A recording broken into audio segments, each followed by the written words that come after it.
सरस्वती जी और उनकी बहू रश्मि के बीच एक दिन बहस छिड़ जाती है। आखिर किसका काम ज्यादा आसान है, बहू का या सास का? माँ जी, सास को काम ही क्या है, आपके सारे काम उंगलियों पे तो हो जाते हैं। कुछ भी।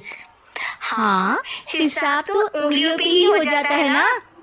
अरे बेटा, ऐसा सिर्फ अभी लगता है। जो मुझे करना पड़ता है ना, वो तुझे करना पड़े तो समझ आएगा कि असली काम का पहाड़ कैसा होता है। ठेले बराबर वजन भी नहीं है आपके काम में, और बात पहाड़ों के वजन की कर रही हैं आप। तू ऐसा करती ही क्या है घर में बेटा, ये तो बता मुझे। मैं थोड़ी ना कुछ करती हूँ, सब जादू से हो रहा है इस घर में। अरे एक दिन मेरा काम करोगी तो समझ आएगा। Okay, shut up. कल से मैं घर के काम करूंगी और तू मेरी जगह हर चीज का हिसाब रखना, ठीक है?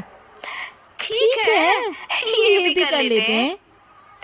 ये सास बहू की डील के बारे में रश्मि के पति अमन को नहीं पता था, और न ही अमन के पिताजी सुरेश जी को।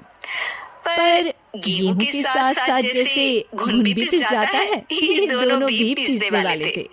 सुबह अमन उठकर रेडी होता है ऑफिस जाने के लिए, तो पता है उसके कपड़े नहीं निकले हुए हैं। अरे रश्मि, तुमने मेरे कपड़े नहीं निकाले? अपनी माँ से पूछो ना, उन्हीं का काम है ये। अमन अपनी माँ के पास जाता है। अब मेरे कपड़े आज आप देने वाले हो क्या माँ?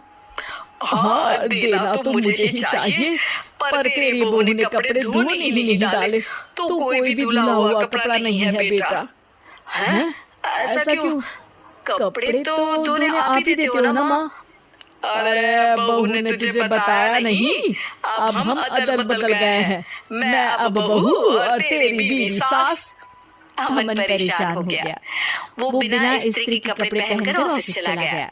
सरस्वती जी अपने घुटने के दर्द के कारण झुककर घर साफ नहीं कर पा रही थी, और ना ही खाना बनाना याद रख पाई। उधर रश्मि पहले ही दिन घर की चाबी घुमा चुकी थी, और 300 रुपए का हिसाब अलग नहीं मिल रहा था। पर दोनों का ही घमंड कैलाश पर्वत से भी बड़ा था, और दोनों ही खेमे एक दूसरे की बात मानने को बिल्कुल तैयार ही थे। शाम को जब सुरेश जी और अमन खाना खाने बैठते हैं, तो सरस्वती जी उनके सामने गाजर और पपीते लाकर रखती हैं। अरे माँ, ये क्या है? ख्याली पुलाव के साथ सलाद। माँ जी खाना बनाना भूल गई लगता है। अरे एक चमन्नी का हिसाब है मेरे पास, खाना बनाना कैसे भूल जाऊंगी? ये तो मैंने पढ़ा था कि फल फ्रूट खाने से सेहत अच्छी रहती है, इसीलिए ये ले, एक फल खा ले। रात को सुरेश जी और अमन अपनी मीटिंग बिठाते हैं अकेले में। बाबूजी, इनकी लड़ाई के कारण ना हमें ठीक से खाना मिल रहा है, उल्टा घर के सारे काम रुक गए हैं।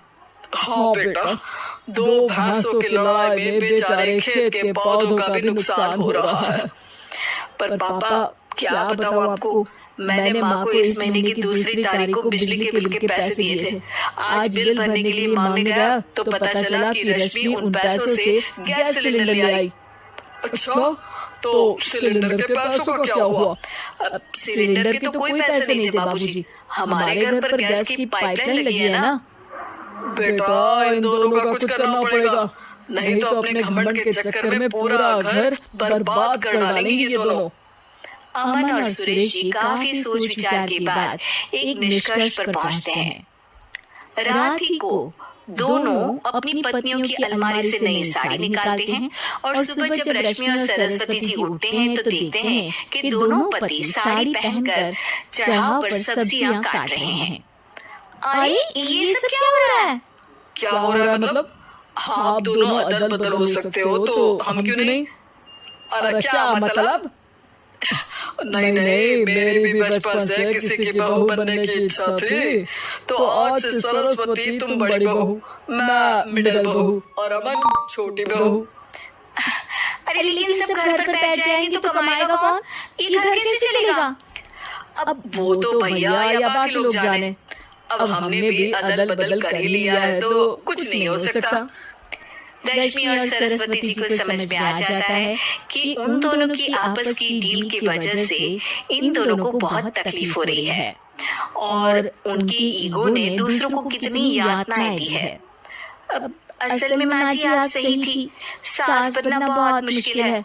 अरे हाँ बेटा, और तू भी, मुझसे तो नहीं हो पाया सब घर के काम, वापस बदल ले क्या?